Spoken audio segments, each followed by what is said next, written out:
All right, welcome everybody to podcast number 58. We have some pretty special guests on this podcast, but just before we get into this, I just want to do a public service announcement. Over the weekend, obviously in Nova Scotia, there was quite the tragedy that happened, and we just want to send out all our love and prayers to all the families out there and people dealing with that right now. Hopefully, the healing starts and they can move forward in those communities. Um, that being said, the C5 had a big release yesterday. We will be talking about that as well partway through this podcast. But we might as well get on to all the guests here. So we have Tim and Dexter Wiseman, Adam Weber, and from the PBA tour and fresh from their living rooms or bedrooms or wherever they're podcasting from, Nick Pate and Mitch Hupe. Thanks, guys, for coming on. Thanks for having us. Yeah, thanks for having us. Really excited to be here. Yeah. So Mitch, originally from Winnipeg. Nick, I do believe you're from the Minnesota area. Yep. So it's practically as cold as Canada, but just a couple 8 hours separates the border. So I'm not sure how familiar you are with 5-pin bowling, but I know Mitch probably knows a little bit. But I'm just gonna slap some details in here for some of the 10-pinners that may have followed you guys to this podcast, so they just understand a little bit of the game. And then we're gonna ask you direct questions that either correlate with 5-pin and 10-pin, or maybe just some personal questions. And if you guys don't feel like answering, don't answer. Don't worry about it. So 5-pin bowling is played on the same dimensions as 10-pin bowling, same 60-foot lane, same width, everything like that. The only real difference is the equipment. So 5-pin bowling ball can be anywhere from 4 3/4 inches to 5 inches, and the ball weight can be 3 pounds 4 ounces to 3 pounds 12 ounces. And due to some regulation changes a few years back, the 5-pin dimensions can be anywhere from 17 inches apart to 18 inches apart, which I do believe 10-pin they're roughly around 12 inches apart. And then oiling is mostly just a flat pattern from anywhere from 25 to 40 feet. Oil is not such a huge part of the 5-pin game. Obviously, it does affect some of it, but not nearly as much as you guys, where you have to create holds and throw lots of revs. So with that small bit of information going out, I guess my main questions for you guys will start out with how does it feel to represent your countries on an international level? Because I know, Nick, you're part of Team USA for a second time this coming year, and Mitch, you've been a part of Team Canada for quite a few years here. What are your thoughts on that? I mean, it's hard to compare to anything else, really. I mean, I'm sure many of you guys have maybe represented your province or maybe your city. But the country is definitely a step above that. You definitely feel that additional sense of pride. And I mean, when you're out there, you're not representing yourself anymore. And I'm sure you're familiar with that, but you're representing Canada. Yeah. Yeah, and representing Team USA, it's my third year. Yep, my third year, second consecutive. Just being able to represent the red, white, and blue. I know, us Americans, we take pride in representing our country, sometimes a little more than others. Being able to be one of those like ambassadors for the sport of bowling for the United States, there's no better feeling. And got a couple of medals. Mitch obviously has some with Canada. Like, there's no better feeling than hearing your national anthem being played while you're standing high on the podium. Right. Yeah, for sure. I know you guys have both won golds internationally. I couldn't imagine standing in front of a whole international crowd and getting a gold medal wrapped around while your anthem is playing. That is pretty incredible. Yeah, it definitely gives sends shivers down your spine, even just thinking about it and remembering. Yeah, for sure. I'm getting goosebumps right now thinking about it. Maybe because it's cold outside, but gold medal. I think we hit like 15 degrees Celsius today. It's balmy up here in Alberta. Yeah, so. that's what it was here in the Twin Cities. Yeah. How did you guys go about qualifying for those tournaments, those internationals? We both have like a team trials. So once a year they'll hold a big tournament over almost a week's span, and they set you through qualifying each day, and at the end of the tournament, you rank, and the top X amount of players will directly qualify, and then they'll have another set of spots that they set aside for additional picks. Yeah, and then going forward, I know for like the gold medals I won for like Pan American Games, there was an additional qualifying amongst the team where it was four days of bowling every day, and then the Masters was part of like a point. So they just combined points within the team, and that's how you got to like qualify on like our to get chosen for that, and top two within the team got picked for that. Yeah, they So have like a they mini kind of went a step tournament for within yeah. their team. Whereas us, it's just picks basically based on resume or Yeah. who they want to send for experience. The committee, the head high performance committee, will pick who they want to send to international tournaments. So there's a governing body that does that for you. Interesting. Yeah, we have a high performance committee. Tim, why do we not have a high performance committee in Canada?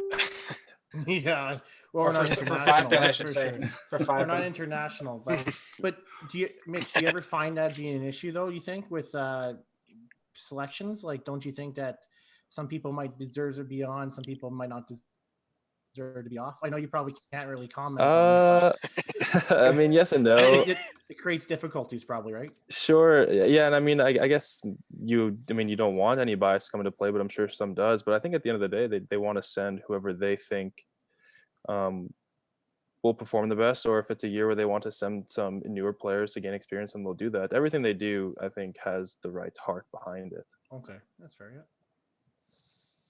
So where have you guys played internationally? Nick, you I've can been start. I like non-USA stuff. I've been to Italy, Germany, Spain, Sweden, Peru. Am I missing Kuwait. one? Sounds about right. Kuwait. Yeah, Kuwait. I think that's it. That's it. And then like representing USA, it's just been Peru. Wow, that's amazing. Yeah, I've been to most of those places as well, and then Hong Kong and Panama, a lot of the South American countries, like Panama, Puerto Rico, Dominican, yeah, That is awesome. Colombia. Good for you guys. What a great way to travel the world. Yeah, Really. it's Yeah, really and great. it's pretty nice. We got into the wrong sport, guys. Yeah. And then At least- I forgot one. I've been to Canada, so that counts for me. At least you guys get to go to like Saskatchewan and stuff. Yes, Oh, correct. yeah. We were supposed to go to Regina. Newfoundland. Newfoundland's, different. It's fun. Yeah. Yeah, no Newfoundland this year. It's better than Winnipeg, I hear. So I'll take Yeah. that any day. Oh man. Yeah. So I guess going on with the topic, so you guys on the PBA tour, obviously, I'm a follower of 10 pin, so I understand that the oil pattern is played on a sport pattern. It's usually a lot tougher and stuff like that. For the guys that may not follow 10 pin so well, could you explain the difference between somebody going and playing in just a house shot in their local center and then playing an event on a PBA tour? Yeah. Sure. So did you want to answer that one? No, you got it. Okay. Yeah. So like when when they oil on your house pattern, there's typically a higher concentration of oil in the middle part of the lane, and then as you go more towards the outside, when you get to arrows 3, 2, and 1, there's less oil to make it. You want to just stand left, throw it right. When you miss, all that oil is going to push it down. But on the PBA tour, it's kind of evenly displaced. Maybe there's less in the middle and there's more on the outside, or there's more on first arrow, there's less on second. Yeah, they can do so many crazy things now. Mm-hmm. So for people that may not follow that, how does that make it a tougher pattern? Does the ball not hold as long? Does it snap faster? What is the difference between the two oiling differences? I like to compare it to like, so when you go to your typical house and there's a house pattern out, it's kind of like a bowl, where the oil itself kind of guides your ball towards the middle. So in that aspect, it makes it easier. Whereas on the PBA Tour, it's more of a plate. So there's nothing, trying to ramp it back towards the pocket or the head pin. There's no, invisible bumpers or whatever, however you want to look at it. Yeah, I imagine taking all the oil off like the first 3 boards there. That's your saving grace. That's where you're not going to Del Ballard it and throw it in the gutter, right? That's Yeah. Some Don't want that to happen. Yeah. Some of Don't want us. that to happen. I feel So- like I hit a soft spot there, Nick. That's Yeah. So Nick has an interesting story you know- about that. Yeah. Okay. Yeah. Yeah. Really? Do you guys know that story? No, No, let's hear it. Yeah. I happen to know it, but you can You know it. definitely. Oh my Yeah. gosh. I actually have a timer of when this story was going to come up, so I have to hit stop. Really? I didn't tell these guys about it either, Nick. So that No. was totally I generic. that's fun. So I bowling a PBA regional, and I'm in the finals. I actually climbed the ladder. I had shot like 250, 260, 250, and they were hard at the time. And I figured something out. And I'm in the title match. My opponent goes first. He can strike out in the 10th and force me to strike. He doubles and then he gutters. So I didn't register that he guttered. So I went up, I threw a shot, and I 10-pinned. And I'm like, I just lost. And then I'm like, no, I can still win this. I need to spare this. Emotions run high. I spared it. I gave it a little fist pump because I thought I'm like, so now I need 2 pins. I didn't think anything through, and I should have thrown. Everyone's like, why'd you throw it down the middle? I should have thrown it down the middle. I'm going to say that. I should have thrown it down the middle. And I threw like a normal shot, missed it at the bottom, and I watched it fall in the gutter, and I lost by 1 pin. Oh no. 240 to 239 for my first ever. It would have been my first regional title at the time, but yeah, it went viral, and it's we're a couple months away from the anniversary, so it'll go viral again for that time being. But yeah, and ironically, it was on the Del Ballard pattern. Oh really? So It's okay. So it's more indicative of gutters on that pattern. yeah, because It is now. It's 30. Yeah, it's only 34 feet. So I mean, shorter Yeah. patterns you want to play closer to gutter. Yeah. Yeah, I trusted it, but live That's and so learn. crazy. Yeah. That's so crazy that Yeah. it came up generically. That's Yeah. So You seem to just so have you- handled it pretty you well guys though. know, yeah.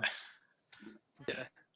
Yeah, that the Del Ballard thing is a well-known story on the 5-pin side. We all joke about that kind of situation, stuff like that. But unfortunately for Nick, now it may be yeah, the Nick the Nick Pate. Pate. Yeah.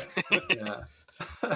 We have a buddy of ours, Aaron Arndt. We called him Del Ballard for years because, well, he's done a few things, but the one in 5-pin in some of the wood lanes we have lane guards that are at the arrows to stop people from lofting the balls onto the softwood.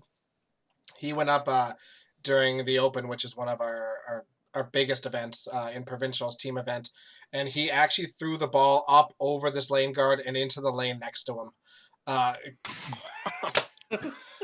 So he's forever Del Ballard. Forever Del Ballard. Yeah. Does that count as a 0 or? Yeah, that's a gutter. Yeah, That's a definite 0. yeah, Yeah. that's a definite gutter. Yeah. How long did it take you to kind of get over that moment, Nick? I'm just, Probably never gets fully, brought up. but- And then, I mean, up until I won my first regional, so it was 4 months, maybe 3. It was a few months at least until I'm like, this will forever haunt me until I win my first regional. And then in September, I won my first regional. So, but yeah, and it was harder because people give you a hard time over it. I have a group chat with a couple of internationals called the Gutter Ballers, and it's someone got it tattooed on the back of their leg because it's just funny. So now we can't. So now it's there forever. I love it. That's good. Yeah. You got to be able to laugh at yourself sometimes. Yeah, I do it a lot. So if some of the listeners don't know, Mitch and Nick are part of a group called The House. They have a Patreon page and all that good stuff. So one of our questions to you guys is, how has being a part of that group and doing the Airbnb thing with these guys, how has that helped you on PBA Tour, and how has it maybe become a detriment on tour? I think it's really helped just for the fact that we're all we're all friends to begin with, but we're all like the same age. We all kind of entered the PBA around the same time. So we're all going through the same thing. We have one of our guys who happens to have like caught fire and he's taken off, Chris Prather. And he's able to help us and guide us Thanks, along Chris. the way. Pay for our meals. It's great. But And no, then, it's really nice. with Just one last thing. It's really nice just to have guys at the end of the day that you can go back to the Airbnb with and talk like what happened, what did you guys see, as opposed to if you're on your own, like you don't necessarily have that, and that's an advantage to us. We can discuss things on our way to the bowling alley when we get back. It's definitely a benefit. Yeah, I'd have to agree with Mitch there. Prather caught fire kind of helped it. Then Brad and Kyle built their vlog up from nothing to what it is now, and just getting different personalities in their videos. They appreciate it. The fans appreciate it. And then we're turning to something bigger. We got a couple things in the works, but yeah, it's gonna be great. The downfall sometimes is I think like it doesn't happen very often, but if all like 7 or 8 of us have a bad block, then it's a really bad house at the afterwards. But if like a few, then they get their 10 minutes each, they get to vent, and then usually it's all said and done with. I'll play on the computer, Mitch will play on the computer, Chris will play 2K, Brad and Kyle will do Brad and Kyle things. Packy will, dunk a hoop or something like that. Juggle. Whatever. Yeah, juggle. Yeah. But yeah, it's kind of nice. Like we all are out there trying to chase the same dream, and we all want each other to succeed. Except if we're against each other, then I want you to lose. But I want them to succeed, and I think they want me to succeed. To follow up on it, is it an additive incentive if you guys make match play and you end up facing somebody in the house? Is there side bets and stuff going on during those matches? There's definitely side bets. Oh yeah. I know Brad and I go back and forth at it. We get it on vlog to make sure. I'm like, Brad, I'm gonna beat you. Let's get this on camera. And then I remember specifically it's the show he made, and Shawnee shot 260 to my like 210. I'm like, all right, so now I owe him dinner, or I owe whoever dinner. But yeah, there's definitely side bets. Mm-hmm. Awesome. Is there a lot of gambling on tour? Bowling is gambling. We have plenty here. Yeah. Bowling is just a big gambling Yeah. event anyways. I know I don't do it while I'm bowling. Afterwards, if there's a casino, I might be there once a week, just once. But yeah, I can't. I would assume, or I think there's more gambling going on PBA, but who knows? Do you guys party much? Like so in 5-pin, like we party quite a bit in our 5-pin, like our major cash tournaments. There's a lot of liquor consumed. I'm not gonna lie. I've heard 10-pin isn't as much partying as there is in 5-pin, but you guys will know better than I will. I mean, I think it really depends on the group, because I mean, at the end of the day, like we are a bunch of like 25-year-olds or so. So Yeah. I mean, we do drink with each other, but nothing really crazy, at least in our group. Nothing ridiculous. Yeah. You I'm the guys one who don't gets throw it started. people through walls or anything like that? No, Through we had to walls, stop. That's pretty tame. I know when I come up to Canada and bowl a 10-pin tournament, it's a lot different than when I bowl a tournament in the States because the alcohol consumption skyrockets in Canada, and they start at 9:30, and I'm like, I just quit at 7:30 2 hours ago. How am I supposed to start again? We call Yeah, that the the rates Tim Wiseman. definitely go up when Yeah. we go to Oh. Canada. Yeah. Thanks. Plus, the thanks, beer Alan. is stronger there, so The I can't beer really is hang with stronger. that. Like at heroin beer at the stadium, Saddle Dome. Yeah, yeah, absolutely. Yes.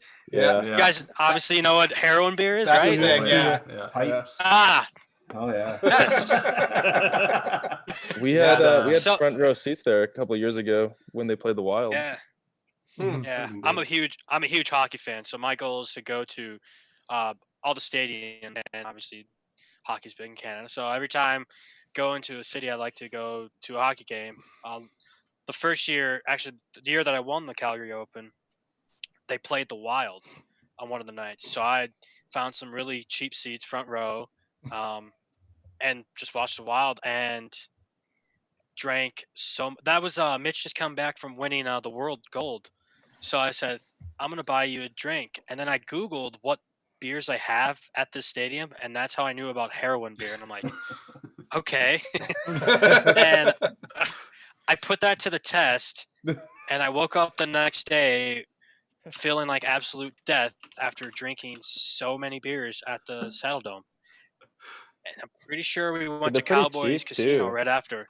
Yeah, Yeah. they were like $19 for two 14 ounces or something like that. And I'm like, Yeah, it's can't like find that $5 anywhere at American. a hockey. Yeah, yeah, you can't find that. That anywhere.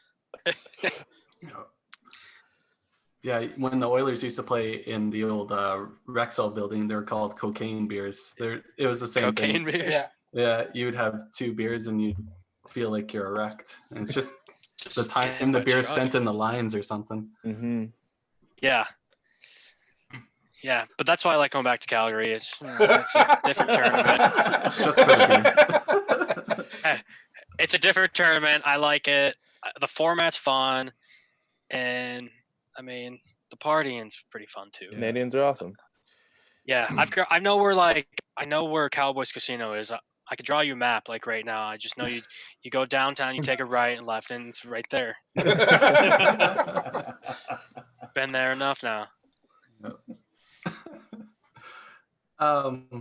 You had mentioned that Mitch just came back from winning a gold at the Worlds there. So, Mitch, I do have a question. I've been following 10-pin for quite a while, and there's a gentleman out of Ontario that I followed quite frequently. I'm sure most Canadians did if they're into 10-pin bowling. How was it competing with Dan McClelland? It was great. I mean, obviously he's, I want to say about 10 years older than me, and he had been on the Canadian team ever since I joined. So he was definitely a huge mentor factor. I mean, I think he's probably one of the most decorated Canadians in 10-pin. Yeah, no, he was an inspiration, and it was great to compete with somebody that you look up to and learn from him, and have him by your side through a moment like that. It's pretty special. Yeah, for sure. I think, did you beat him in the step ladder the last year he played? I did. Yeah, no, I beat him in the semifinals. That was nothing and nothing he better to retired. beat your He retired after that. Just retirement. crushed his will.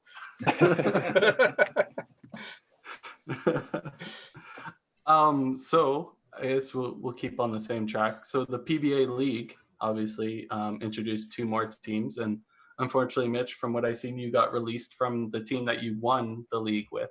Mm-hmm. Do you guys feel that you're going to get drafted again this year? And if so, do you have a team that you want to join?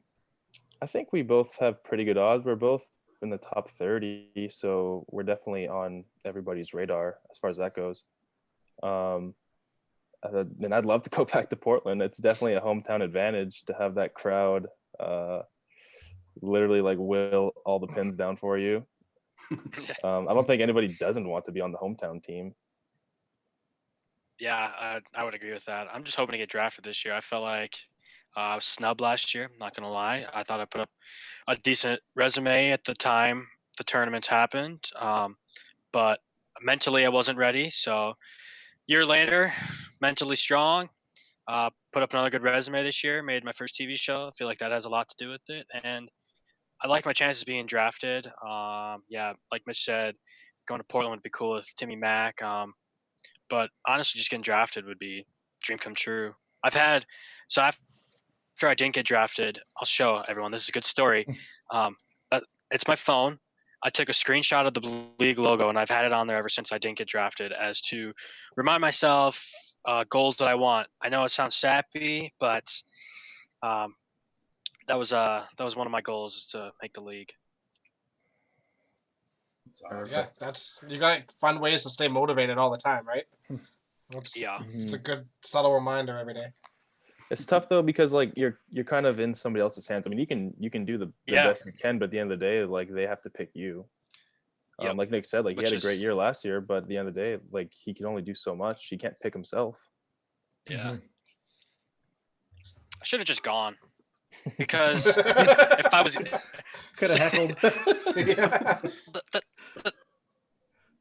the thing is, someone got injured and they were asking about me, but I was in Madrid. I was coming home from Madrid, so or San Marino. I was coming home from Italy or something, and I couldn't be there. But rightfully they picked Jake Peters, who, he just made the match, so I mean it made sense. But nonetheless, bad luck. You got to be there next time, no matter what. That's right. You should have known. Yeah. So Who got hurt that had to be replaced? That was Maldonado, I think. Sean Maldonado. He got hurt, and then they tried to get a hold of me, I think, and then they got a hold of Jake Peters because he was in Detroit doing junior gold, and they just flew him out there and he bowled. Cool. So for our listeners that may not follow the league, who does pick the teams? Does it like the owners sit down and do a draft that way, or how does that work? So each team I know has this. a designated captain. Some of them are like players in the industry. Some of them are tour reps. There's kind of a large difference in, I guess, the owners, but yeah, they have a list of the available players. You have to be ranked in a certain top number. I think it's top 75, whereas last year it was top 40. And they do a draft just like you would any other sport. Do they keep people every year, or like is there a set number of people they have to keep and a set number that they have to, Yeah, they can keep a maximum of 3. Some years they have dropped more than 2, so they've only kept 2 players. Like last year, the Styles kept 2. They if dropped. they want to just rebuild a different team, they can keep 1 or 0 if they choose. How many players so on a then team? it's a snake draft? 5. Yep, 5, snake and draft. It is a snake draft.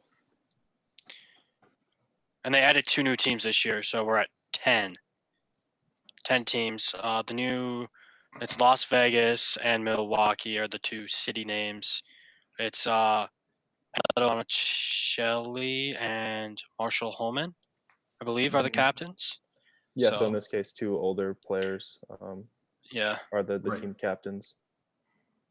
How would Marshall Holman being a captain, how would that he's got some fire in his belly that gear you guys up pretty good, eh? Yeah, I think he definitely would. There's maybe a rumor going around that he's not a fan of lefties as much. I just overheard some rumors. But the thing is, you need a lefty in Maine because it's really nice there. It's looks like a hot shot for them. But yeah, I don't know.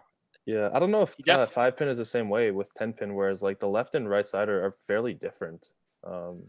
Like the pattern, because of the way the oil is dispersed, since the majority of the population is right-handed, more bowling balls changes the pattern quicker versus the left-handers. There's left overall, so their pattern becomes not as altered as quickly, which can be advantageous or disadvantageous depending on the difficulty of it. I don't know if it's the same in 5-pin at all, if there's any disparity between the 2.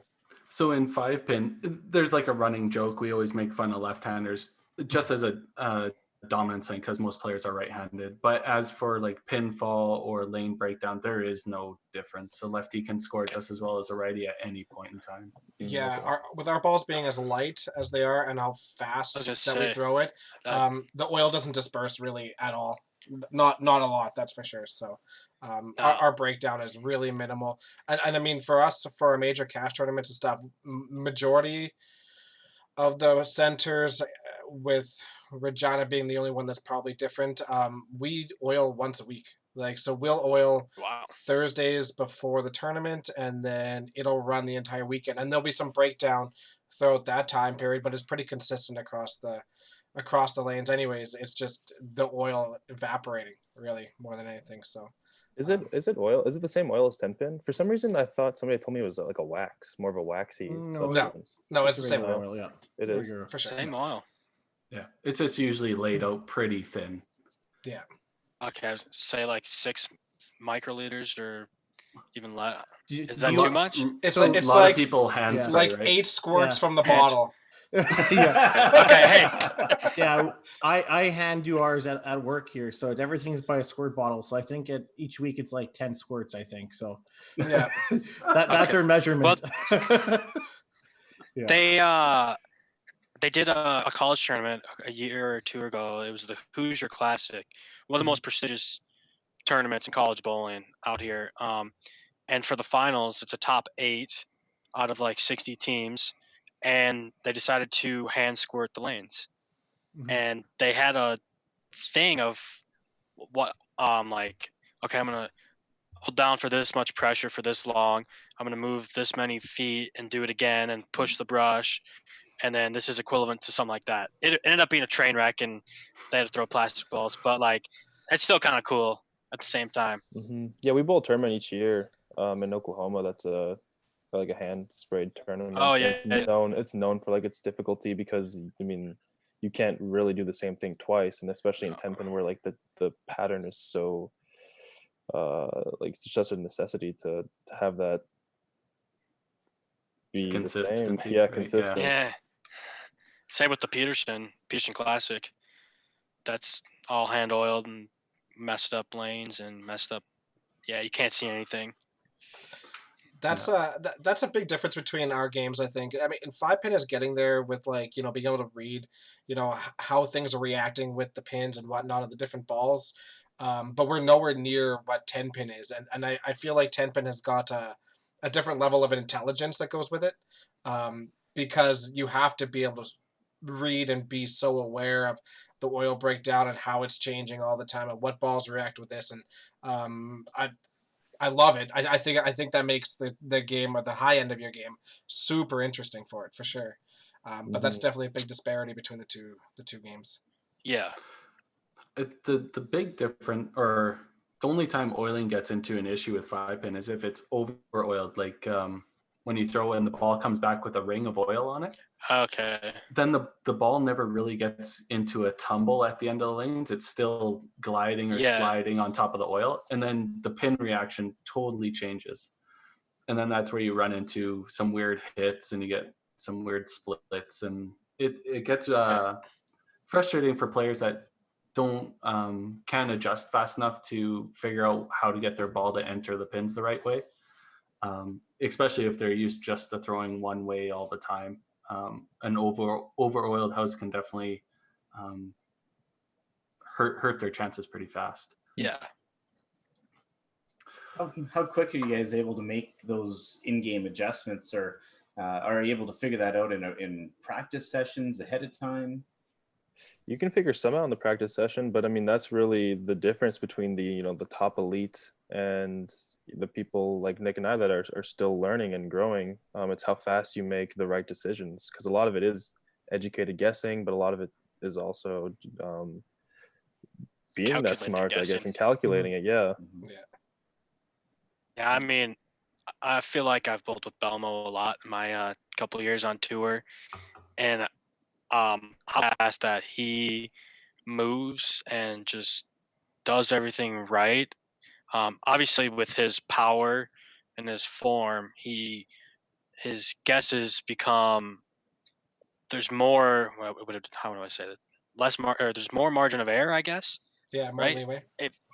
Yeah, more leeway. He could miss more than I can on his guess versus mine. But the fact that he's making that guess just shows like he's the best in the world at what he does and how fast he does it.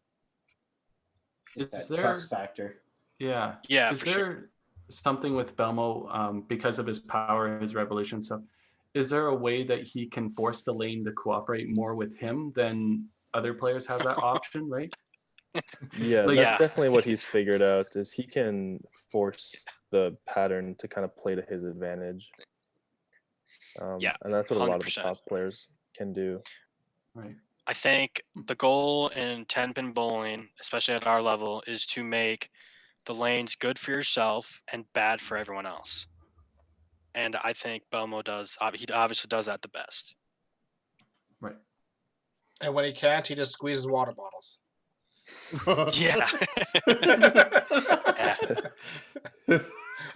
You guys know all the Belmo ever, memes. yeah, if Belmo ever watches this, that was a shot fired, and Dexter wants you to Yeah. tweet at him. And At our Yeah. center, I actually have a Sean Rash bobblehead and a Belmo bobblehead and a plastic water bottle stuck in between them, just because I think I'm funny.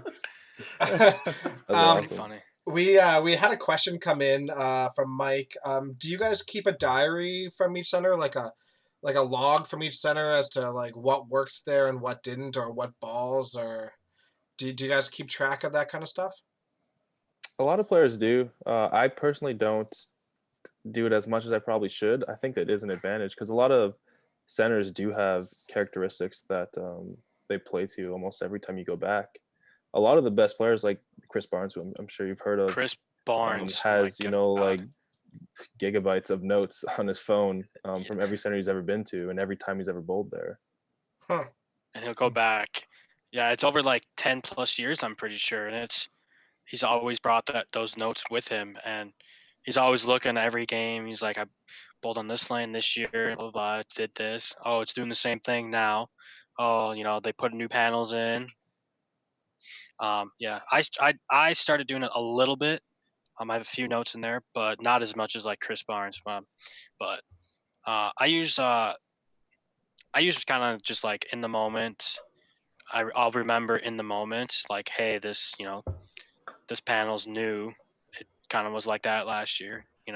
Do this. But yeah, Chris Barnes' notes are just, you can keep scrolling. right. So from say year to year, certain centers we go to, that the pin set isn't quite right on one specific lane or something like that. So you kind of notice those things from year to year. Is that kind of the same thing in 10 pin, or does the pin setters pretty much change every time you go to a new center or go to that center the following year? Yeah, I mean, sometimes the pins can be offset, but I don't think there's much you can do in 10 pin to get around it. More so what we keep notes for is the topography. So like if the lanes have been like minor bends in them, it makes a big difference on how our ball reacts. Right. So Yeah. trying to avoid the grooves and that have been worn in. Yeah. Yeah, and then the racks. I think to like get those straight, you just have to tighten the pin bracket. I don't even know if I'm saying it right. It's something with like the pin cup. It's just like a tightening of a bolt or something that moves it like left and right and front and back. I was actually talking to my buddy Anthony Simpson, and he was working on a machine, and he's like, "Yeah, you just gotta. I know how to do left and right, like move the pins left and right so they're set, but I'm gonna have my friend show me front and back, and I think it's just like tightening like a screw so much that it moves. But a lot of the centers, they just keep them. If I don't know, if we say something, then they fix them for the next year, for the next week. I know it happened a couple years ago. They weren't so great in a certain place, and then there was a tournament, a different non-professional tournament at the same place, and the racks were significantly better. So it's like if you tell them politely, I think they'll listen versus you just screaming, saying like these racks suck or something like that. Yeah. It's weird. It's weird. It's the same at 5-pin. I can tell you. Yeah. Can tell you that Do for you sure. guys, yeah. Do you guys get players that swear they're gonna burn the place down when they leave the tournament, or is that just a 5-pin thing? Mm-mm. I've said that. I'm not gonna lie. Yeah. So there is a running trend going on with 5-pin bowling, and it may have been caused by us or something like that. But is it the same in 10-pin? Are fat bowlers better bowlers, or is that just are we just off base there? I don't really think so. I don't know. There's some truth to that. Yeah, There's a little truth to that. Just a little. I have a buddy in college who, before I got there, was big, and then he worked out, like he lost probably 100 pounds plus, and he got big, and then he sucked, and it's like, wow, that's weird. And honestly, when Belmo was doing Belmo things, he's still doing it. I think he was better like 4 or 5 years ago when he was winning everything. He was bigger then. Yeah. Now he lost weight. He's more of an athlete type. He's still winning, but like crazy. I think you just have to have some time to like adjust when your body. Yeah. Oh changes yeah, 100%. sizes. Yeah, for sure. Especially like drastic. Yeah, like your swing would change because now like that part of Yeah. body that's no longer there is. There. Yeah, You don't have to go around it. Yeah. Yeah. We only bring this up because Dexter has a direct correlation to this exact topic. Well, okay, yeah. So I was really big, and then I lost probably 80 pounds, and then I was like super skinny, but I was still good, but I wasn't as good as I am now. And then I gained a whole bunch of weight back, and I've been significantly better ever since. So, I mean, yeah. You do you. Thanks, man. All I needed was the support. drink to that then. We have a couple of comments on our thread here. Nick, do you have a brother? I have 2 brothers. Is one is a half brother. Who's Josh? That's my brother. He says you're a stud. That's a little weird.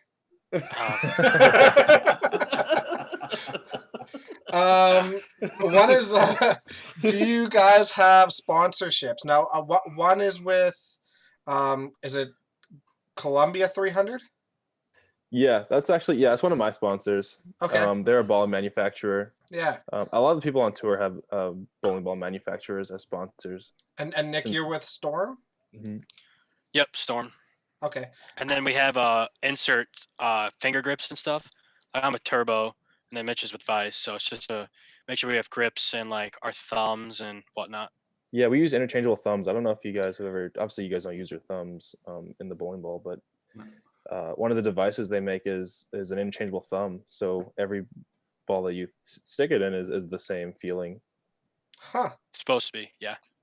That's super neat, actually. And is that fairly I actually have one. new to the game? Is that I think I've seen Norm do like where you 10 years or so now it's been 10 since years. it started. Wow. Wonder if do I have one nearby? So I could is it like grab a one. full insert, or is it? Here, I'll show you. I'll grab one. I'm like 2 feet away. I was gonna say it's like the length of your thumb, and yeah, I'll show you. So how do the sponsorships work for you guys? How does that whole world work? I mean, just like any other kind of contract. I mean, you sign one and it has, different terms in terms of like what you have to wear when you bowl. So we all have to wear patches of a certain size on our jerseys. And then there's an incentive section of it. So if you're seen on TV wearing these patches, then you can qualify for X amount of dollars. And then any kind of products that you need. I mean, in 10-pin, like we drill a lot of bowling balls. I don't know if it's the same in 5-pin where you use a lot of bowling balls, but we go through.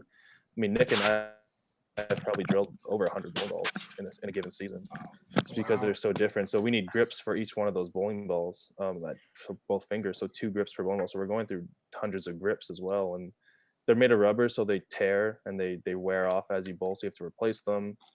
The grip factor is a big thing in 10-pin bowling. Crazy. So I have the whole contraption with me, right? Mm-hmm. So this right here, it's like that. This is what goes in the bowling ball, and there's a certain bit like a drill bit that'll cut it down to whatever depth that your hole is at. And then this is my thumb. So it locks in. Like Okay. there's tape in there. So this is my thumb. Like, so I have it like this. So it fits my thumb, and like pretend there's a bowling ball, right? So obviously it's not shaved down, but it'll go in and you twist it. Now it's locked into place. Huh. So now you get the same thumb feel, because obviously this is, on 10 pin, this is about 95% of the air part in it is, can you clear the thumb consistently? So having the same thumb in each of your bowling balls is extremely beneficial. Mm-hmm. That's why you see a lot of two-handers being successful so quickly, is they don't have that factor to deal with. Since the thumb's not in the bowling ball. Yeah, because you can have your thumb swell, you could have it shrink, like you catch the edge of it. Like there's so much that variable that goes into that thumb, and like obviously the two-handers, they just don't have that. And yeah, it's just one less thing to worry about when bowling has so many different factors. I mean, to reduce one thing is like 1,000 things. Mm-hmm. Absolutely. Have you guys ever had the thumb insert fall out? Yeah. I haven't had it happen yet, but so this is a turbo one. Vice is a little different. They have like, I don't even know, Mitch would know more than I would. But this is glued in all around into the bowling ball, and then obviously over time, if the glue just breaks down and you throw it, then it's gonna pop out. Or typically what breaks is like the locking mechanism, because they did a video a while ago on Sports Science where they break down like Sean Rash's bowling, and they calculate like the pounds PSI, the PSI or something coming off his thumb at the point of release, and it's like 2,000 pounds. Wow. That's coming off at that single point. So that little locking mechanism has to withstand that. And I mean, over the last like 10 years or so, these thumbs have been developed. They've increased in research, development, all that. So to a point where they're not breaking nearly as much as when they first did. But I mean, the thumb has to go through a lot. Right. I know, like when these ones break, it's these tabs right here, the locking tabs. So that's the turbo part. Right. That's all it's break really a little holding bit. it in. And the Vice has a similar thing. It's more of a twist all the way around rather than a half turn, but it's essentially the same thing. Yeah. Right. So do your thumb inserts, do they usually outlive the bowling ball itself? Oh yeah. Yeah. Yeah. Like this is I've had this thumb probably for like a year or two, maybe 2 years. Yeah. So I have a thumb that I've been using for like 5 years. Yeah. Yeah. Once you find that good thumb, you keep on to that and you never let it go. We do the same thing with bowling balls. Adam's thrown the same bowling balls his whole career. So yeah. Why change? Yeah. I wouldn't change. Yeah, that's the thing about 5-pin. The bowling balls really don't break down. You get into some of the higher end bowling balls that have come out now. They're called soft rolls. They're made by Phipps Bowling. They have a little bit of softer feel to them. So the feel of the bowling ball will take some oil in it. It'll slowly change. So I can see somebody changing that bowling ball out maybe after 5 years. But the star lines Adam throws, as long as you take care of it, wash it, stuff like that, that ball will last him his whole career. Wow. I remember when I used to go 5-pin bowling, I would always try to find the balls that have like little nicks in them so I could like have finger grip on it. I don't know if you guys like ever do that or if that's even a thing. Yeah, that's a thing still. Yeah. It's funny. I've actually got like one nick in one of my call it my prime ball, my A ball, and it always has to be lined up in the same spot every time. So at least with that there, I know my fingers will never be on it. So it's the same shot every time. So, yeah. Nice. I was going to say, if one ball lasts you your whole career, I drilled 7 bowling balls at the World Series of bowling. Yeah, that's one tournament. When you were gone, Nick, I was telling him, like, you and I combined probably drill over 100 bowling balls in a season. At least. Right. Yeah. There are guys out there that do end up playing like 5 or 6 different balls within a particular tournament, or if something's just not working, they'll just try something different. I don't know. For me, it's not the ball. But those people that like use those 5 balls, I mean, they've probably had those 5 balls for 10 years already too. Sure. They just carry them with them. That's great. They don't break down. Not the same way. That Yeah, for sure. Right. Yeah.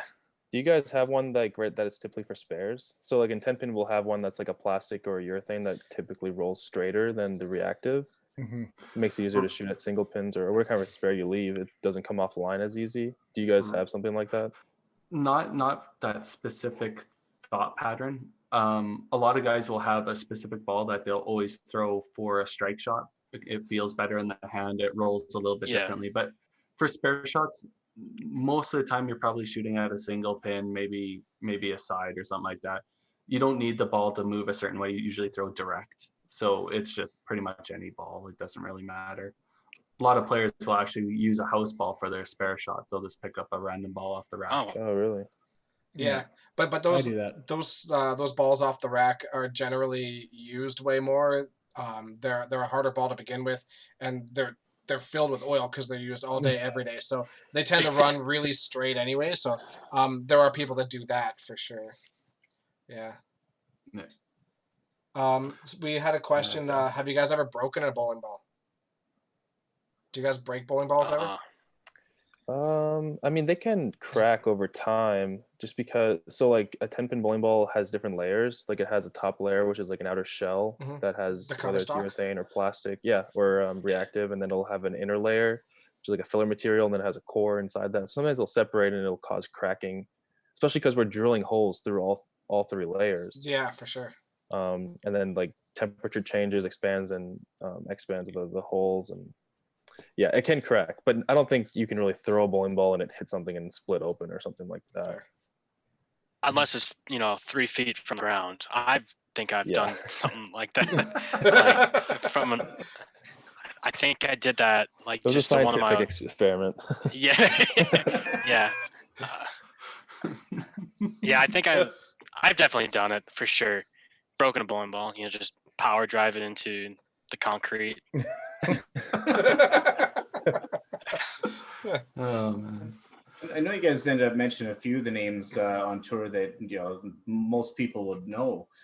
When you ended up getting on the tour, did you have any of those kind of starstruck moments with any of those big pros, those veterans?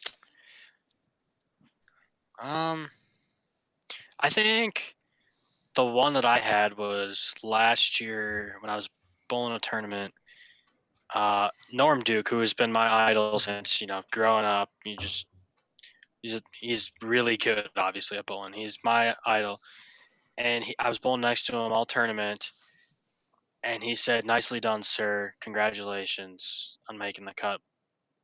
But that was my moment. I'm like, wow, like he recognized me bowling well. He said something. He didn't have to, but he did. But that was for now, that was probably my starstruck moment. But for sure, he seems like such a genuinely nice guy. Like it doesn't seem like there's a mean bone in that guy's body. He means it very well for sure. Yeah. Mm-hmm. Mitch? Mitch, yourself? Yeah, I think every new player has a little bit of that. I mean, we were all kids at one point, and we were all watching guys like Chris Barnes and Belmo and I mean Dan McClellan even bowl on TV, and to meet them and compete with them and beat them, like that's definitely something you don't think you'll experience as a kid. So I think you do have to take time to just appreciate that. But no, I think we're both at the point now where they're just competitors, they're colleagues. Yeah, they're people that we see week to week.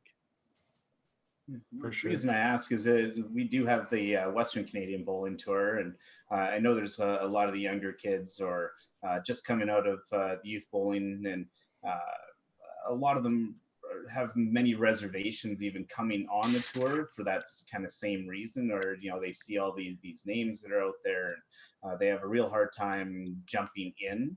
And hearing from a professional bowling level that it really doesn't take that long to kind of get over those feels and just be a bowler with the rest of the guys. That's probably really encouraging for a lot of our listeners. Yeah, definitely. If you just gotta go out and do it. I mean, you won't know until you just try it. Yeah, just you have keep, nothing to for the young lose. ones, yeah, I mean, you try it a couple times, you don't like it, but like the experience saying like, hey, you got to compete with so and so. He is that good, he does do this well, and maybe one day I can practice and be like him. Yeah, for sure. I think that's kind of the spot most like the four guys on this podcast have taken is not trying to turn those kids away or try and be so intimidating to them, trying to keep them in the game. Because the 5-pin did kind of go through a downturn. I know 10-pin kind of did there for a few years too. Yeah. It's just starting to gain traction again here up in Canada, the pro side of things, and trying to keep those kids in the game is kind of tough. I guess that kind of segues into a good question for you guys. Up in Canada, we don't really have a school program for 5-pin bowling. Like there's no collegiate levels or anything like that.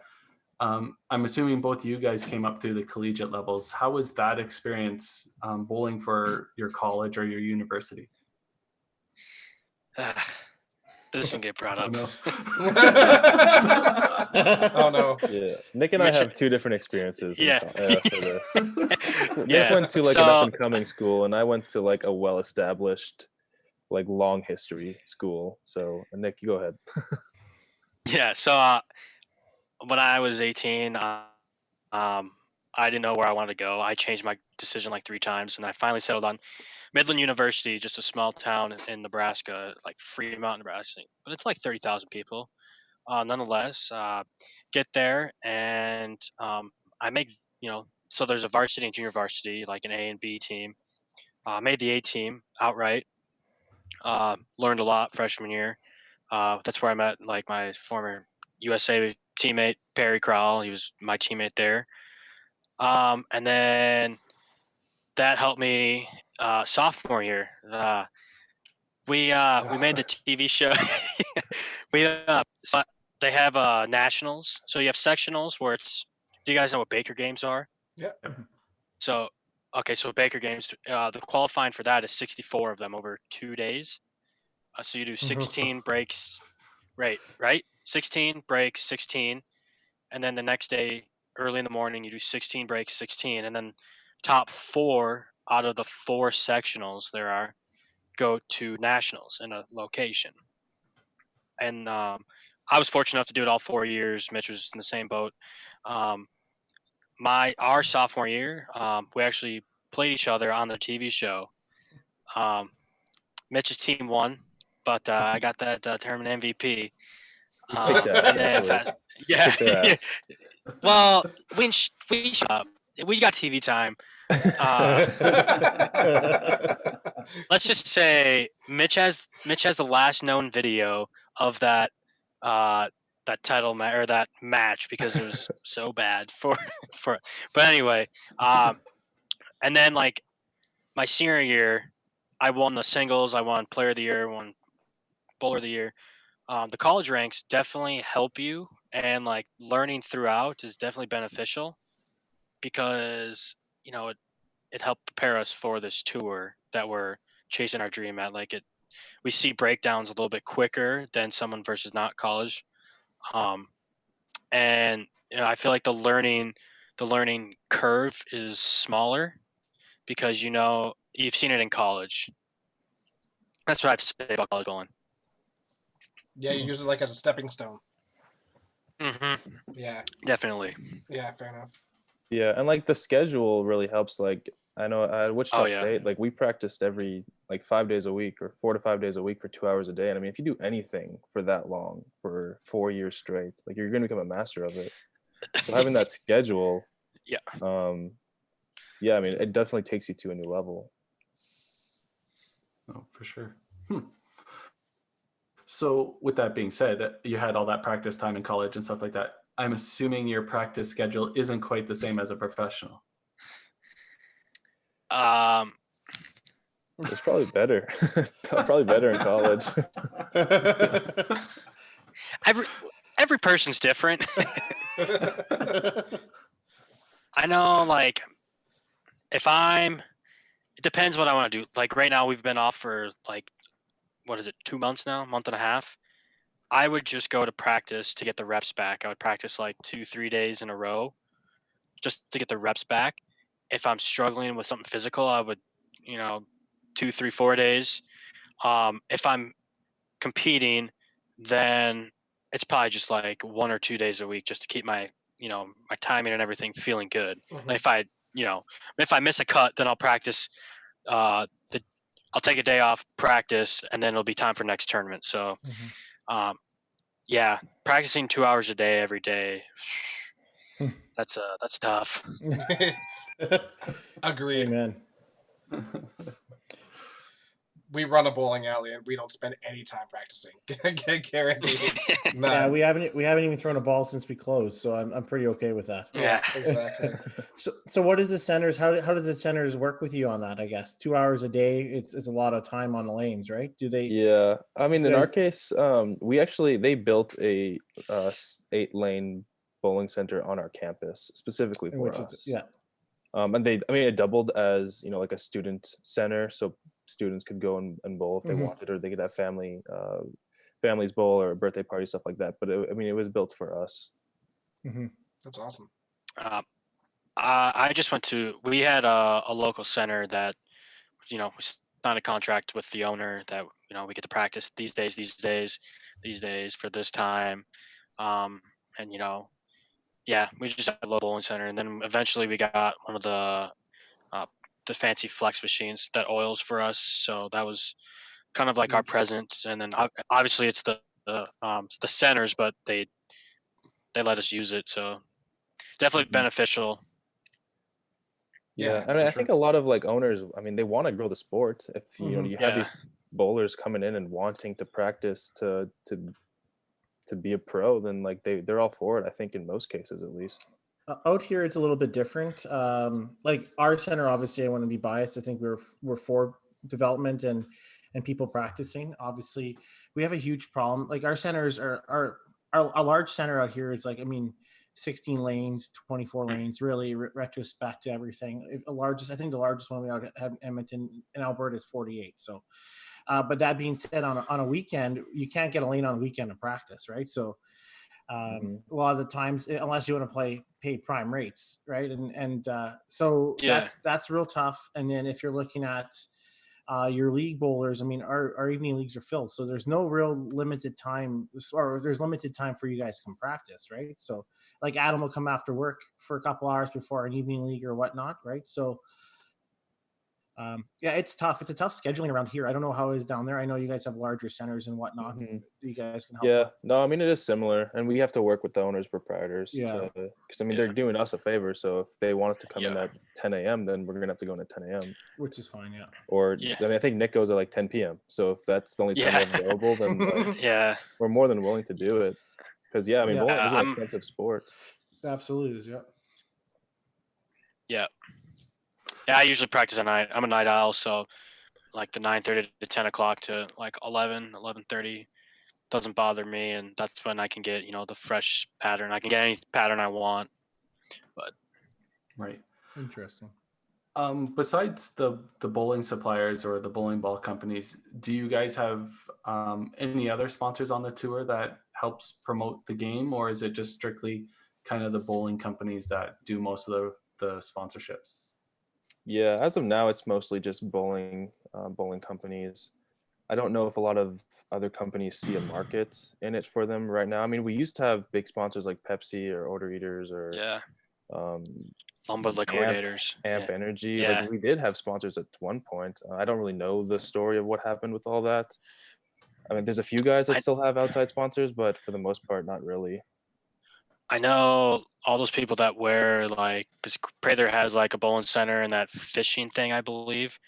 I think in order to put it on his shirt, he has to give the PBA some money. So I think that's how they get their sponsorship, is just put it on your jersey. Because you can have, if you wanted to make me a 5-pin Universe jersey, full jersey that said 5-pin Universe, you could pay me $25,000 a year, and I will support that. And then I have to give a certain percentage to the PBA. And that's how that works. That's how you would advertise. You would use the jersey I would wear, and I would wear 5 or like 3 of them. They say 5-pin Universe. All like the whole thing says 5-pin Universe. Yeah. To wear that, So, and then Mhm. you would give some of that money goes to the PBA, but that's Right. how they kind of advertise now. It's not like sponsors, like they amp, King of Swing or whatever it was back in the Yeah, day. it's tough in 10 pin too, because to sponsor an athlete is a large fee for a lot of companies. Like Nick was saying, like 25,000 for the big logo in the front. That doesn't even guarantee you like any TV time. So like Pepsi Yeah. might pay a guy like Belmo 25 grand to put their logo on the center, and that's not even guaranteeing that he'll make any TV shows. So they're Mhm. taking a guess on that, because they, at the end of the week, only 5 guys make a show, and Right. there's 200 people bowling. So that company has to Yeah. hope that whoever they're sponsoring makes a show, at least one show. And Yeah. will they see that 25,000 back in one show or 0 shows? It's Based hard off to of one sometimes person. justify it. Yeah. Yeah. Yeah, what kind of goes on up here is we all pay an entry fee to play each cash tournament, right? So a lot of people will sell a spot on their shirt, because we do the same thing. We have pro shirts and stuff like that. They'll sell a spot on the shirt for maybe an entry fee or something like that. And Okay. once again, that's all on live stream. That we don't have TV time in Canada anymore. We lost that a few years ago, so everything's done through live streaming on the internet and all that stuff. So a lot of the sponsors that are sponsoring any players are essentially just giving money for the local players in that tournament just to see the Yeah. sponsor, right? Yeah. I know, like when we were a sponsor, and we make that TV show, you get an incentive for that, or different based off of each player. But obviously, yeah, Mhm. it's like big Fox, FS1, and then like live stream. The percentages vary. Have you Is noticed a there- big difference with Fox being in the picture now? Mhm. I think that's the greatest thing that has ever happened to Yeah, PBA. I mean, It the has production been is wonderful. amazing, and now like the prize Yeah. funds are like so much larger than they were. Yeah. And then we had And Bolero Bolero taking over this year. Oh, Yeah, I think 10 pin bowling is in a great, professionally at least, in a great Yeah. spot right now. And I think it's only going to go up. I think we're seeing it slowly going back up. Mhm. We finally see Hopefully one day we can get back commercials. to like, hopefully we can get like 1970 times where it's not uncommon for, I think the goal is to have 20 people make a comfortable living like 70,000 versus what is it, top 5, 6, 7?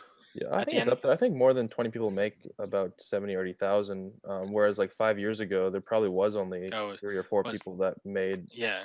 like an average salary, and they were Yeah. the top 5% of a sport Yeah, I think that was on TV. I think that's the goal. Yeah, I think you want the top guy to make. He can make his 400, 500 grand. That's great.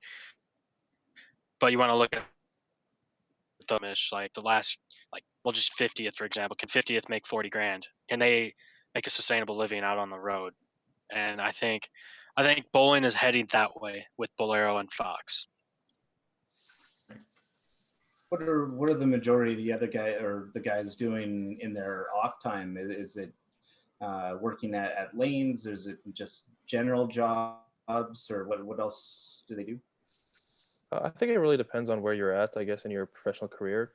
Some people are making enough to where they don't have to have a job on the side, but guys like me and Nick, like we do have other jobs to kind of pay for our experience on the tour where we make a living. Well, I have to pay for student loans, but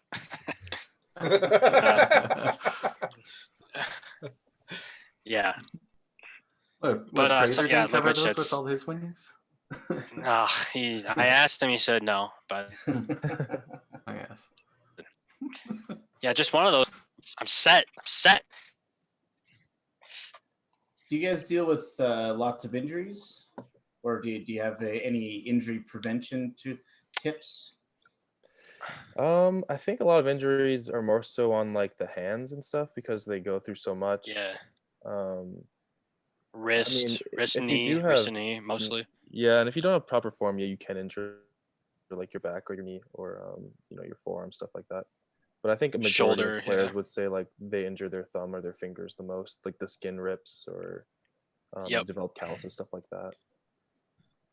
I know to prevent it, obviously working out supposed to prevent injuries. I know sometimes Sometimes it when you leads to work out and injuries. you're so yeah. But yeah, I know Mitch goes to the gym. I go to the gym. A lot of top guys go to the gym just to, get the muscles waking up a little bit, prevent the injuries in the long run. Yeah, I don't know how many games you guys typically bowl, but like some of our major tournaments, we end up bowling like 50 games across 4 days or Yeah. so. Yeah. Yeah, Comparable. it depends. Like our big cash tournaments, it depends. So we have re-entries. So it isn't one shot at making the cut. You can, Mhm. if there's 4 shifts, you can play all 4 shifts if you want to make the cut. But so you make the Sunday on a lot of the events. It's like 32 games to make it to the finals. And 8 games of qualifier. Yeah, Yeah. 8 games to qualify on Okay. one of the shifts to get onto Wow. Sunday, and then Sunday's roughly 32 games to win the event. Plus Mhm. Wow. side games. I mean, we play we have other events throughout the week as well, right? So that's optional. So Yeah. So Yeah, we're seeing that a lot So too what's now. that is a lot. yeah, Yeah. yeah. It can be. What's the average speed that someone throws it in 5-pin? there's a pretty big variance. Mhm. Yeah. Like I mean, most like females will start in around like 25 kilometers an hour. I don't even know what that translates to in miles. 1 point. Divide that by 1.6. 6. Not very 1.6. Yeah. All right, so whatever that is. Yeah. And then guys, like, I mean, I'll throw the ball at like 43, 44 kilometers an hour. Okay. Carrie will throw it at like 50. That's like a fine in the okay. school zone. Yeah, exactly. So Yeah. Carrie will throw it in like 32, 33 miles per hour, somewhere around there. Is there like DC Yeah. results the Wow. faster you throw it? Like in 10-pin, you can throw it too hard, so you get like Yeah. not optimal deflection. Whereas like Same in 5-pin, oh, you do. Okay. Yeah. Yeah, Yeah, you're right. same. Yeah. Yeah, you get a lot of blow throughs, right? I mean, if your ball's too fast or too heavy, sometimes you'll just miss the corner. It'll go right through.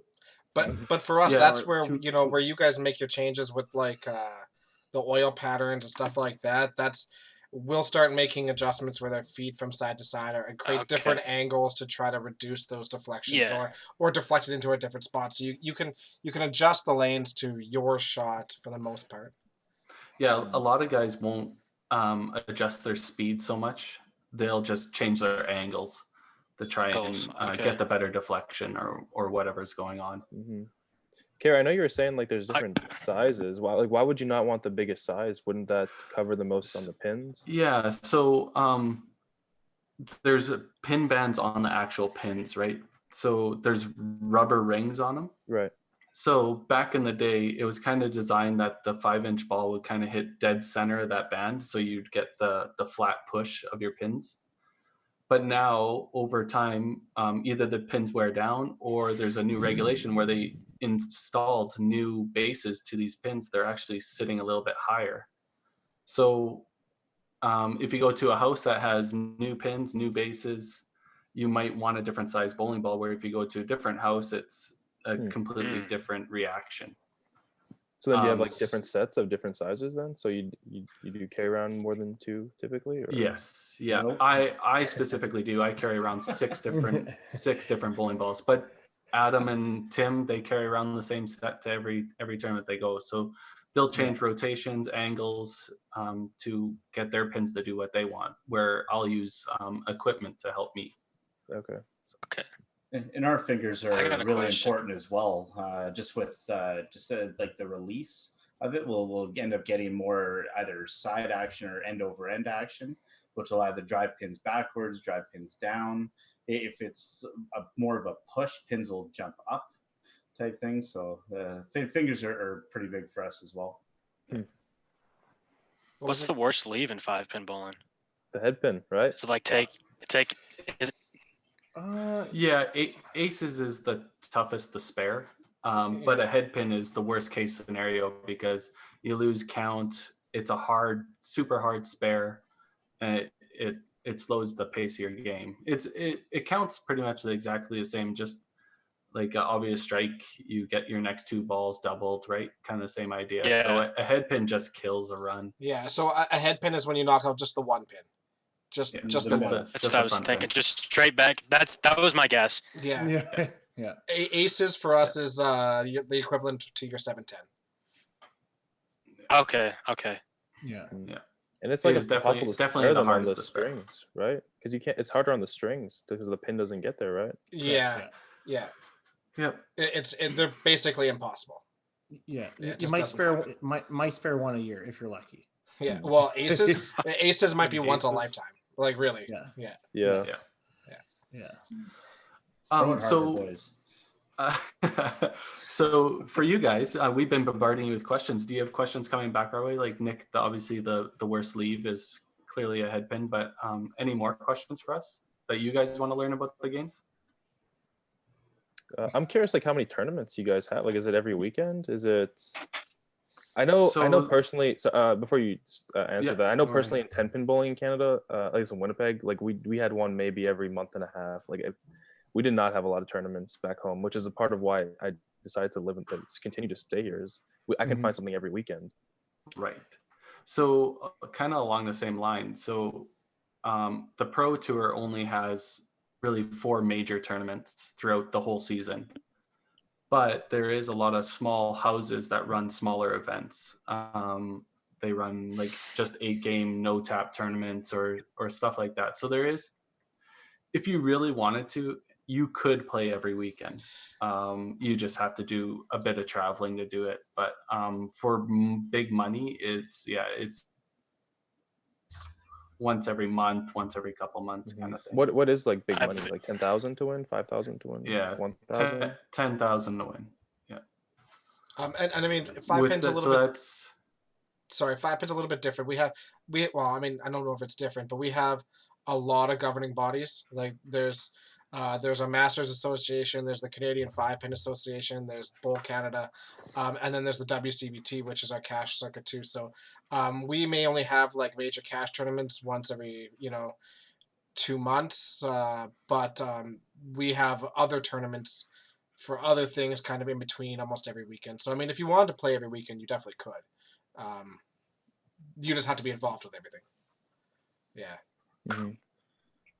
I have a question. Two-part so question, kind of. I guess Go ahead. Nick. yeah, for sure. So I'll just kind of finish up on the yeah. Pro Tour thing. Yeah. There was 265 entries to make a $10,000 first place prize. So there isn't a bunch of sponsorship money in that prize money. That's all bowlers' money pretty much going into that. Okay. In a 16-lane center. And the 16 Yeah. Legit. Yeah. But I bet you there's Wow. enough beer to go around. Tons. We've never run out. No. Are you guys like a Labatt's type person? Or are you like, what is it, Molson's? Moosehead. Yeah. Okay, there we go. I'm currently drinking AGD, which is Oh, likewise. Big Rock product, which is a brewery just outside Calgary or in Calgary. So We'll have to Yeah. try it next time we go to Okay. Calgary. yeah. Yeah. I I'm like trying to get anything them to wet. sponsor this thing. Yeah. What was your 2-part question there, Nick? The first part, what's considered like no tap? I know for us, it's when you get 9 down.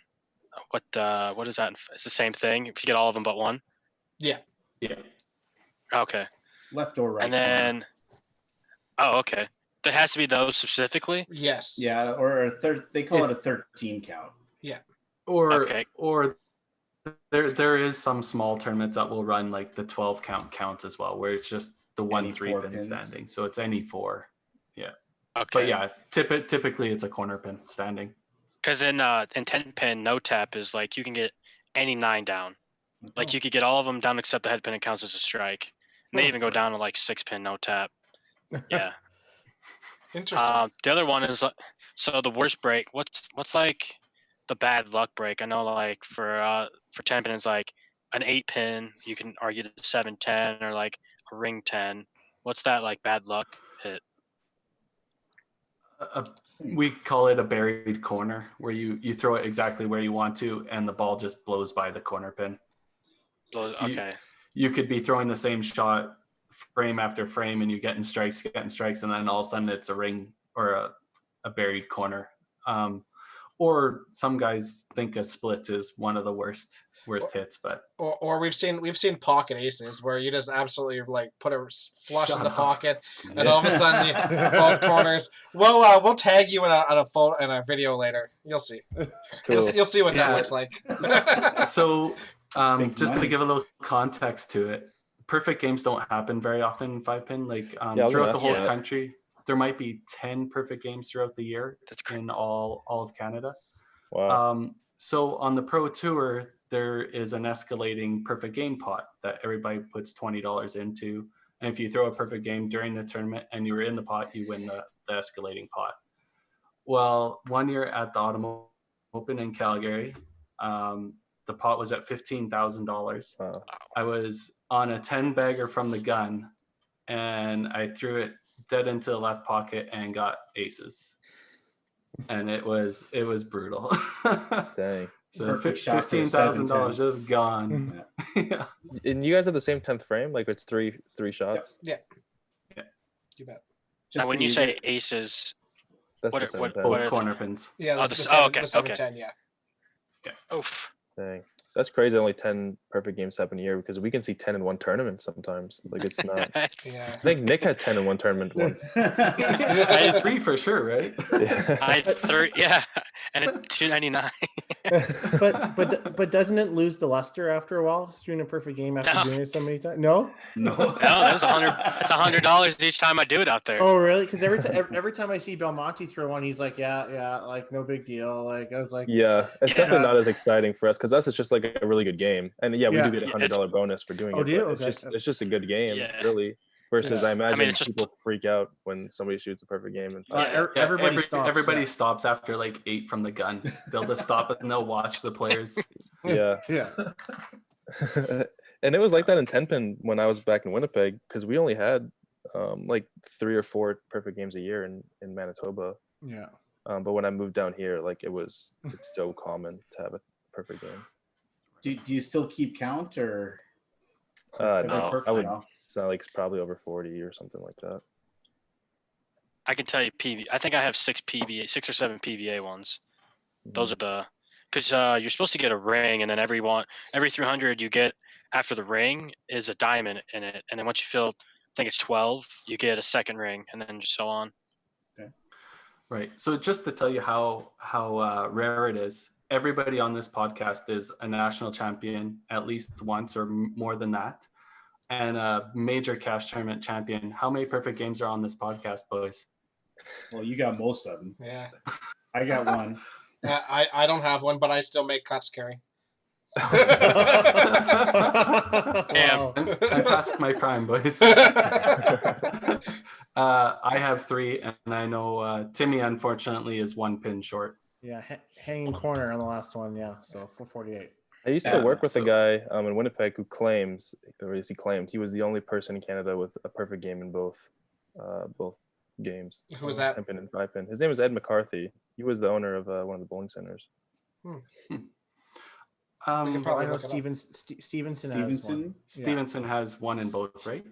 Tom does not have 1 in 5-pin. Yeah, I was gonna say I don't know about 5-pin. He doesn't. He never.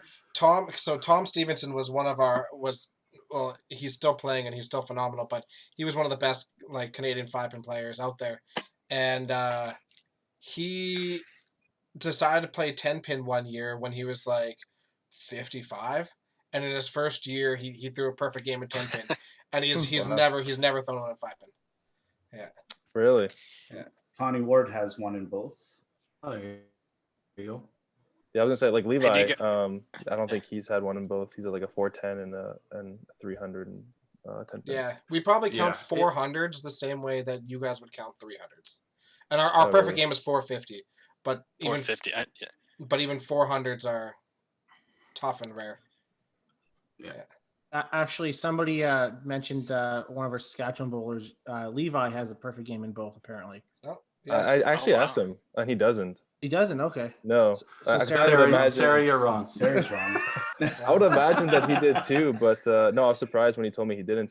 Like I said, I think he had 410. I don't know if that's like a 299 or It like is, one yeah. missed or Yeah. what. 410, it can be got a couple different ways, but yeah, it's literally one miss.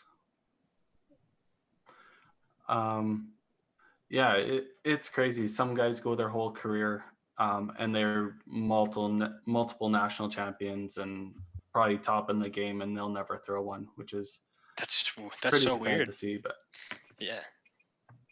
I mean, 10 pin used to be that way, but ever since Yeah. bowling balls evolved to what they are now, I mean, it's not uncommon to see somebody in their first year of bowling shoot a 300. Yeah. Oh yeah. If you guys just played with just straight plastics all the time, that'd be different, eh? Oh yeah. Yeah, definitely. You'd have to. I mean, you wouldn't have to, but it would probably make it a little bit easier if they lowered the viscosity of and thinned out the oil and do the 10 squirts on the lane. That's a method, man. 10 years. Yeah. Yeah. How are you guys holding up through this whole COVID deal? I mean, Nick loves I'm a it. gamer now. I'm 4 hours away from my bedtime. It's 9:30 here. I'm 4 or 5 hours away from my bedtime. I'll wake up at 11. I'll have my coffee and I'll just play video games until 2 a.m. again. But I do go for a run. It just started getting nice. Like it was 62 out, which is 15 Celsius. Today, so I went for a run. I did a home workout yesterday. I do a home workout today. Just trying to stay active a little bit so I don't, puff up when the tour starts. Yeah. Yeah, it is scary though, not knowing when it's going to start or Yeah, what- definitely. the unknown is definitely a scary thing. I Yeah, think so- what's gonna Sorry, go ahead, Nick. I was gonna say what's gonna suck is like all like these events that have been planned. Like I have a wedding in like September. I had a wedding in June. All these like my career, like bowling, like they're all gonna be pushed back, and it's gonna suck if I have to choose between this wedding and like bowling because no one prepared for this. Like it happened 100 years ago, Yeah. 1918, I think it was. Yeah. Like you don't see this, and it's just sucky. Yeah. Yeah, exactly. Carrie, did you want to speak on the C5 championship? Yeah, not to get off the 10-pin thing, but yesterday the Canadian 5-Pin Bowlers Association made their announcement that their national events, so they hold a big scratch event called the Open, where there's provincial qualifiers all year to make teams for that. That's been canceled, and the interprovincial, which is the pins over average version of the same event, is also canceled. It's horrible to see that a national event is canceled, but like Nick said, this has never happened in our lifetimes, and some people are going to have to make some sacrifices and move the sport forward. We can't dwell on it too much. There's been lots of talk on the boards that people want to postpone their teams to the following year. That's all. I guess I'll say my piece about it. That's all well and good. I think that is an option. Just what are you going to do about all those players that maybe didn't qualify or didn't have an option to play this year to qualify for it? Now they're going to have to wait 2 years to play for their next national event. Is that really fair to them? Is that fair to the proprietors that run leagues that are banking on these players coming to play? Some of these players might think, well, I have nothing to qualify for this year. Maybe I'll take a year off a league. Mm-hmm. I agree. It's it affects a lot of people. It's not just those 3 teams that or those specific people that qualified for that provincial event, right? Or that national event. It's the whole sport we got to look at. Mm-hmm. Yeah. Yeah, they just did an announcement. About Team USA postponing or canceling everything this year because World Bowling canceled all their events. So Team USA said we're not gonna have anything, like no camp, nothing, but we're gonna put you on the team next year, Mm-hmm. and it's gonna have the same team members. And then they're going to have the same qualification next year. So, Yeah. you know, and if you like, so with ours, it's 30 games over 6 days. And then, or no, it's 30 games over 5 days, 6 game blocks. And then the top 4, because we do a point, so you bowl. It's a tournament each day. So if I take first, Mitch takes second, Carrie would take third. I would get 1, Mitch would get 2, and then Carrie, you get 3 points. And you do that every day for 5 days in a row. So it's just kind of like, and they're on different patterns, kind of just show consistency. So like, and then at the end, top 4 automatically get it. So they're doing that for next year, and then they pick like 5 more as well. So they're gonna have a bigger team next year for sure. But I feel like Mhm. it is what it is. I'm fortunate enough to be on the team this year and next year, but for the people that don't get to try out, kind of sucks though. I mean, Yeah. you work so hard for it. What really sucks is for the people that did qualify for those events as juniors who age out. Yeah. Oh That yeah, really sucks. 'Cause I mean, with the Canadian team at least, like there's some players that were in their like 20 or 21, whatever the last year is, and next year 21, they'll be 22, so they won't be able. So they just lost it basically. That really Yeah. sucks. We're in the same was sort Sarah of. one of them? I don't know who exactly was, but I mean, in every level, you're going to see that, which really sucks. Because Yeah, I mean, for these sure. bantams are now going to be juniors, so they don't make their spot, like all those things. Yeah. We have a couple bowlers out of our local center, Jenna Lamoureux and Tyler Titcat. They're both like absolute phenomenal players, and Tyler's already winning cash tournaments, and he's losing his last year. Well, not yet. We don't know what's going to happen with our 4 steps, but I mean, the way everything is going, it's his last year of 4 steps. He's the most decorated youth bowler there's ever been. And he's going to lose his last year potentially of YBC Nationals, and he lost his first year of the Open qualifying too. So I feel really bad for those people. Yeah. They lose a ton. I think there's going to be like a little bit of a tough situation coming up. I think each province, for us personally, you're going to have to figure out what they're going to do with each other. I mean, I know in Alberta, like Kerry was kind of alluding to, we've already sort of discussed just no rolling over teams next year. This kind of a canceled season. We'll just redo it next year kind of thing. Because it just snowballs. What do you do the year after? What do you do the year after that kind of thing? I know Mitch can sort of attest, like, Canada's a little bit different, I think, because obviously I think our numbers are okay. I'm not going to try to talk about COVID, but my political stance I think we're okay. I think you guys are going to have a tough time with international travel for a long time for 10 pinners, not just American, just 10 pinners in general. Yeah, I think that's going to be a tough time for you guys in a long time. I don't know. How do you guys feel about that? Yeah, I mean, it looks like Western Canada's pretty good. I know Eastern doesn't look like they're doing too well. I mean, there's like over 30,000 cases over there. Yeah, it's not good. But I mean, like we heard like maybe June we might be able to reopen up. So I mean, that's fingers crossed, but I'd be limited probably with limitations and stuff like that. I just it's gonna be a tough time. Like fortunately, 5-pin is just a Canadian game. You guys are so international. Like I think that will really. I don't know if that's gonna affect you guys longer than just this year, right? I mean, I don't know. Yeah, no, we'll probably see a ripple for a while. Yeah. What about that? Well, because like I go to like Italy and Spain every year, and those are like one of the 2 most deadliest countries right now with the virus. Yeah. And I feel like 1 year might not be long enough. Who knows? Like, and I've read the reports like there may be a second strand coming through in the fall because it's gonna get warmer, and then right back in October it's gonna well, for Minnesota and Canada, it's September where it gets cold again, but the second strand might come back around and push everything back again. Yeah, it's it sucks not knowing. Like obviously humans are built to, they want to know things. They just, like, some people are very good at planning and they just want to know, like, when can I do this, like, especially when it comes to jobs. But I know they canceled Italy.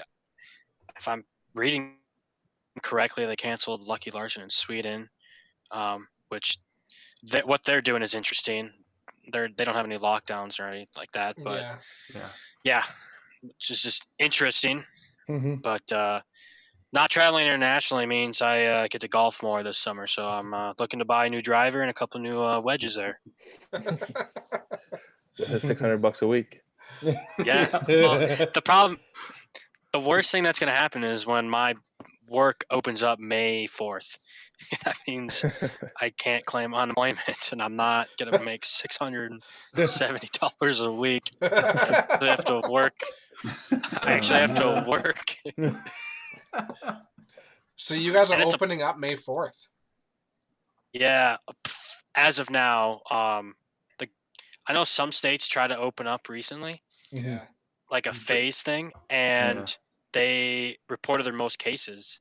I don't know if there's any significance with that, but they can keep closing. I don't keep it closed and just. I'll take that money. I like what. That's funny. Yeah. So Nick, do you come to Calgary every year for this tournament? Yeah, I've gone 2 years in a row. I'm not sure if I can come this year if it's the same weekend. I don't know if there's a wedding that weekend that I'm invited to. But if I'm not going to be part of that wedding or anything, I will definitely go up to Calgary, and hopefully Mitch can come this year. He didn't show up last year. We should. Yeah, if we go back to Calgary, you guys should come out for sure. Yeah, I don't know if you're all from Calgary or Edmonton, but we're all from mostly enough. Edmonton. Yeah, 2 hours. Carrie's kind of in like the middle of nowhere, but yeah, we should have a nice little 5-pin, 10-pin challenge or something going on. Yeah. Oh. As long as we all get to go to a hockey game in Edmonton, I'll drive up to Deal. Edmonton. Okay, yeah, we can make that happen. Yeah, you bet. I'm a Blues fan, so I'm not sure. Why? And the Blues. Al McInnes, actually. I grew up in Calgary, so I was a big McInnes fan, and he got traded in '94. I went with him. So it's been a very long time. So I can tell you 94 is the year I was born, so I'm a little older than that. Yeah, but where did we went to a Flames? I've been to a Flames Wild and Flames King game. The Flames and Kings, that was pretty barbaric. I can't even imagine what a Flames Oilers game is like. That's the one I want to be a part of. Yeah, I want to be a part of that. We're hoping for playoffs this year, and if that's the case, I mean, if it starts. Yeah, exactly. I'm sure you've seen the highlights from this year. It's been violent. The problem, this virus stopped hockey, obviously, and I'm a Wild fan, and the Wild had won 4 or 5 in a row, and they're 1 or 2 points out of the playoffs, and then it stopped. Who knows what's going to happen? Let's say they take the playoffs then. 2 points out, and there's 7 games left. Yeah, that's the sucky part. Yeah, absolutely. Yeah, for sure. Yeah, when all this virus stuff went down, we were in Vegas, and it happened so fast. Yeah. It was a matter. I think I flew out 3 days late, if that, maybe 3 days at the most later. And I originally was going to stay for the draft because they're going to hold it. And then they had a players meeting where all the internationals, there's, Swedish, British, they all have to get home because their countries are going on lockdown. And just, it happened so I've never seen anything like that. I don't think anyone has. As soon as all the major sport leagues announced that they were postponing their schedules, the whole world stopped, it seemed. Yeah, it was crazy. Yeah. Yeah. And I'll say kudos to all those companies that are not giving you late fees, no change, airlines and all these credit card companies. Yeah, gyms. This is kudos to them for understand. I feel you don't. Going forward, they're going to put this in insurance policy. If there's a world outbreak, then they'll get saved on it. But I feel they had to do what they had to do. I don't know. Yeah, I couldn't imagine being in Vegas with all this stuff going down. Yeah, and as soon as we left, 2 days later, that's when they shut down the strip. Yeah. So we were. And who would have thought we'd ever see that day? Yeah. Oh yeah, and it was a ghost town. All those pictures that are circulating on Facebook, that was incredible. Never seen that. Insane. Yeah. Well, guys, we've gone on for almost 2 hours. We're going to shut down the stream here. Nick and Mitch, you're more than welcome to stay on after. We usually stay and talk for a little bit, but I just want to thank you guys for joining us on a 5-pin podcast. Being professional 10-pin bowlers, we couldn't appreciate it enough. Yeah, thank you no, so it's much, fine. guys. Thank you, guys. Yeah. I feel like we Thanks could have so gone much. for more. I think there's so many questions to be asked and Yeah, comparisons. for sure. Yeah.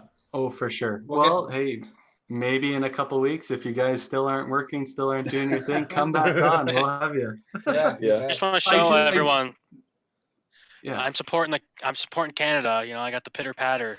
You know, they're Kenny. That I'm rocking that. All right. I Have love you it. guys- I love it. Have you guys heard of Letterkenny? Yeah. Yes. Yeah. Yeah. I'm just kidding. Oh, Okay. Yeah, I was gonna say it's an American show, right?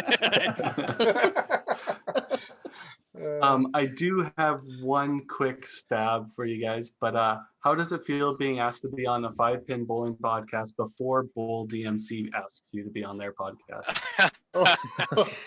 Oh, We're not cool I don't enough know. to be on theirs. Yeah, clearly, and you know, we're only in the same house every day. Maybe they need to talk to someone new. Yeah, maybe this will. Right now, this is cooler. It's our new house. Good. Yeah, Make sure to let them know that too. yeah. Thanks for supporting the Patreon and all those listeners out there that support us. We appreciate the Patreon and all the house support. Yeah, and I guess this is a good time to plug anything you guys got going on. If you want to plug any of the stuff, obviously the house Patreon would be a good one. Yeah, just the house. Buy the For shirt. those that don't know, like Nick and I are part of a house of, I think we're at 10 people now. It all Yep. started with a video vlog started by Brad and Kyle. It kind of just showcases our lives through the PBA tour.